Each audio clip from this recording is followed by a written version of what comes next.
মেডিসিনের মাধ্যমে মহিলাদের হায়েজ যদি বন্ধ করা হয়, ওই দিনগুলোতে নামাজ তেলাওয়াত করতে পারবে কিনা, এটা বন্ধ করা জায়েজ হবে কিনা। আল্লাহ রাব্বুল আলামিন প্রত্যেকটা মানুষকে একটা ফিতরাত দিয়েছেন। স্বভাবত আল্লাহ তাআলা কিছু বিষয় মানুষের মধ্যে আল্লাহ তাআলা বেঁধে দিয়েছেন।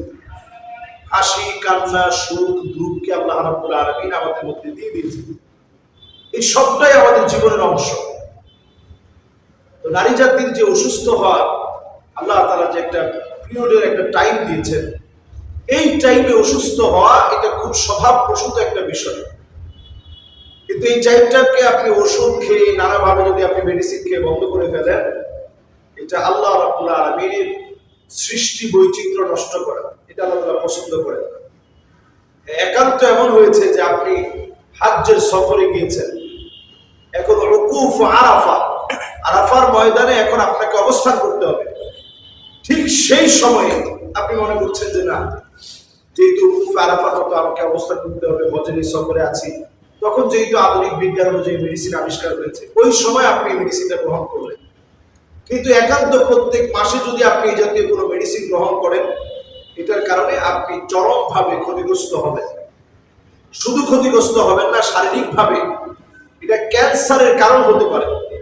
কারণ প্রাকৃতিকভাবে যেটা আল্লাহ রাব্বুল আলামিন সিস্টেম করেছেন, এর বাহিরে চললেই ওইটা ক্যান্সারের কোষ আপনার শরীরে জন্ম নেওয়ার কারণ হবে। এই যে আজকে এত পরিমাণ ক্যান্সার বেড়ে গেছে, এটা তো এমনি না। নানা কারণে আমরা আমাদের শরীরের যে ফিতরাত ছিল, স্বভাবত যে স্বভাব ছিল, সেই স্বভাবকে আমরা নষ্ট করে দিয়েছি। ঘুমানোর টাইমকে আমরা নষ্ট করে ফেলেছি, খাওয়ার লিমিটেশনকে আমরা নষ্ট করে ফেলেছি, খাবারের মধ্যে নানা জাতীয় ঔষধ আমরা দিয়ে ফেলছি, শরীরকে আমরা নানা ঔষধের সাথে এমনভাবে সামঞ্জস্য করে ফেলেছি, কিছু হলেই ঔষধ খেতে হবে। সামান্য একটু জ্বর লাগতেছে তো আমাকে নাপা খেতে হবে, সামান্য একটু মাথা ব্যথা করতেছে আমাকে নাপা খেতে হবে, নাপা এক্সট্রা খাওয়া লাগবে, একটু গ্যাস মনে হলো একটা সেকলু খেতে হবে, একটা সেকলু মেরে দিলে বাস আমার গ্যাস শেষ হয়ে যাবে।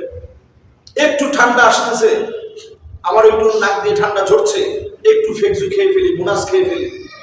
অথচ আপনি যদি প্রাকৃতিক উপায়ে নিজের জীবনকে স্বাচ্ছন্দ্যের দিকে পৌঁছাতে চান, নবী সাল্লাল্লাহু আলাইহি সাল্লাম যেগুলোকে শেফা বলেছেন,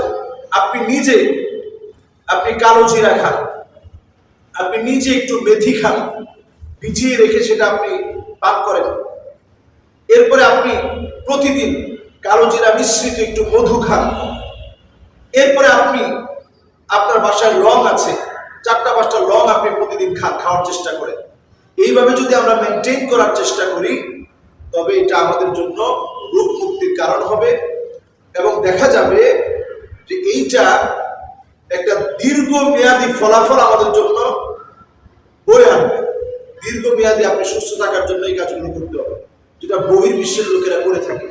নবী সাল্লাল্লাহু আলাইহি সাল্লাম সবসময় এই বিষয়গুলো ফলো করতেন এবং অসুস্থ হলে আমরা সূরা ফালাক, সূরা নাস পড়ে ফু দিয়ে দিব। নবীজি সাল্লাল্লাহু আলাইহি সাল্লাম 6 মাস অসুস্থ ছিলেন। লাবিব বিন আসাম, একজন ইহুদি জাদুকর, নবীজি সাল্লাল্লাহু আলাইহি সাল্লামকে জাদু করেছিল। 6 মাস নবীজি অসুস্থ ছিলেন। আল্লাহ রাব্বুল আলামিন আলী রাদিয়াল্লাহু তাআলা আনহুকে স্বপ্ন দেখিয়েছিলেন, সূরা ফালাক, সূরা নাস পড়ে কুয়ার নিচে লুকানো, সেখান থেকে চুল বের করে এক একটা চুল নবী সাল্লাল্লাহু আলাইহি সাল্লামের ওই চুলের গিঁটগুলো যখন খোলা হয়েছে, নবীজি সাল্লাল্লাহু আলাইহি সাল্লাম সূরা ফালাক এবং সূরা নাস পড়ার পরে নবী করিম সাল্লাল্লাহু আলাইহি সাল্লাম পরিপূর্ণ সুস্থ হয়েছিলেন। সুতরাং আমরা সুস্থতার জন্য নবীজি সাল্লাল্লাহু আলাইহি সাল্লামের সুন্নাহগুলো মেনে চলার চেষ্টা করব।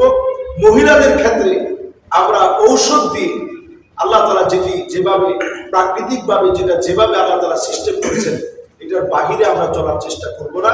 হাইয়াতু কিবারুল উলামা ফতোয়া অনুযায়ী তারা এটাই ফতোয়া দিয়েছেন। একান্ত জরুরত যদি হয়ে পড়ে, তখন হয়তো 2-1 বারের জন্য আপনি একবারে খুব প্রয়োজন হয়েছে, সেই সময় মাসিকটা বন্ধ রাখলেন। কিন্তু কন্টিনিউ প্রসেসিং যদি আপনি সেটা করেন, আপনার শরীরে বড় ধরনের রোগ বাসা বাঁধবে। আল্লাহ তাআলা বোঝার তৌফিক দান।